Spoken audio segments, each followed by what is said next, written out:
So the holidays are coming up and you may be wondering how to navigate that as a first-time mom or with a newborn. So as a mom of 5, I have definitely been in that situation many times. So if you want to know my tips and tricks, then just keep watching. Hi, and welcome to my channel, Shades of Sage, where I share all things motherhood. My name is Taishima. I'm a doula, chef, and mom of 5. And today I'm going to talk about how to function during the holiday season as a new mom or mom of a newborn or, mom of an infant, okay? So holidays can be stressful as is, but it's even more so if you have, an infant baby, if you have just given birth, or if this is your first time as, going through the holiday season with a baby. And so if your baby is younger, or if your baby is like, you just gave birth or whatever, obviously you are still freshly postpartum. So you do want to take that time to heal. And so my advice would be, if you can't, travel to the family functions, or, you feel unable to, or if it just feels like it stresses you out too much,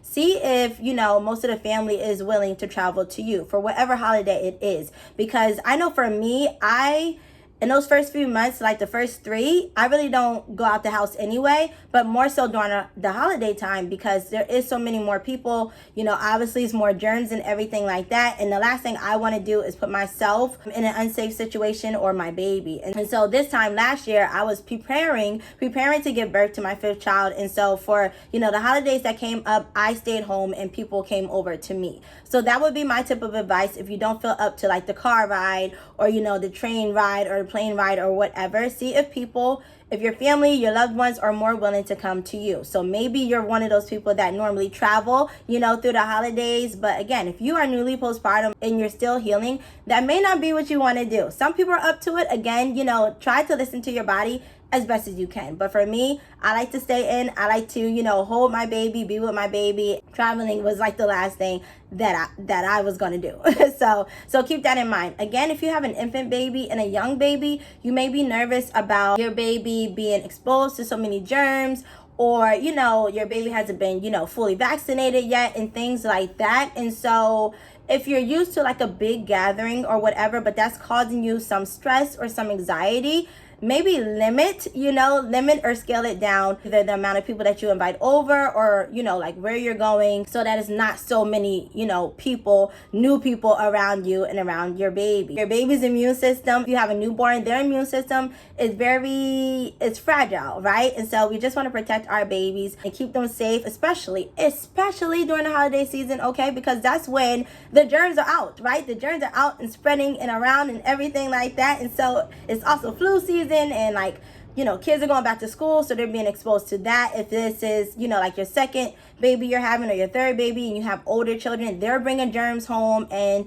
your baby is going to be susceptible to those germs. So my advice is, limit the amount of people that may be around you and your baby during the holiday season. And I think the best rule of thumb is just try to give yourself grace, and don't feel like you're forced or pressured to do something, like do too much or go too many places, or like if you're one of those people that alternate holidays, or you usually go to this person's house and then go to that person's house and this person's house, like again, you may not be feeling up to it. And so don't overload yourself, don't overbook yourself, and don't stress yourself out. If it's feeling like it's too much for you, or you might have to scale back. Like this might have to be your year that you scale back, during a holiday, during whatever holiday that it is, because it may be overwhelming for you. You're still adjusting, with being a mom, or giving birth and or breastfeeding. Like that's another component. And so one of the biggest things one of my biggest advice that I can give you, if you are out traveling or you're going to be around a lot of people and things like that, is baby wearing. Now, I love baby wearing for so many reasons, but one of the biggest reasons I want to talk about today is that baby wearing protects your baby, right? So when you have your baby in a sling, or you wrap your baby like I do have videos on this channel about baby wearing, so check them out. I would try to link them above and below. But yeah, it's so beneficial, especially again if you are newly postpartum, because it helps with bonding, it helps you with breastfeeding, it helps your baby to feel safe and secure. Because another thing that can happen when your baby is around so many people, they can become overstimulated. Like your baby may be used to, only you and dad and other siblings, but then when you're going, to different places, different houses, different family members that you may be seeing throughout the holiday season, this is the first time that your baby will be exposed to maybe like really loud noises or, a different atmosphere, a different environment. So you want to keep that in mind and keep your baby safe. But if you are baby wearing, then your baby is on you. So your baby can smell you. Your baby can feel your heat. Your baby can smell your milk if you're breastfeeding, and it does help. And again, another reason why I love baby wearing is it keeps the hands off. Okay, so for me, I am not one of those pass the baby around people. I don't do that.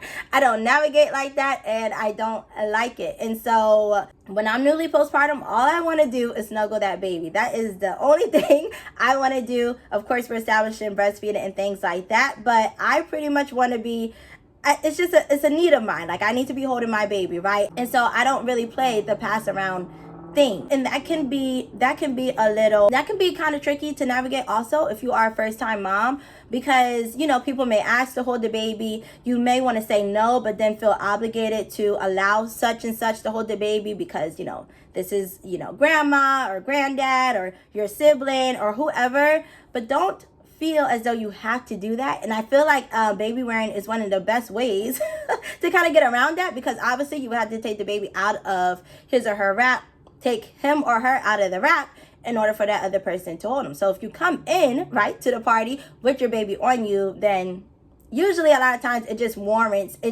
close the door for other people, holding the baby. And then again, passing the baby around, germs are spreading. Some people, this may have to be a whole nother video, but some people are very, let's say, affectionate with babies, but they shouldn't be. Like, some people will kiss babies on their faces or on their lips or on their forehead or on their cheeks or, grab their hands. And we know, right, that babies put their hands in their mouth.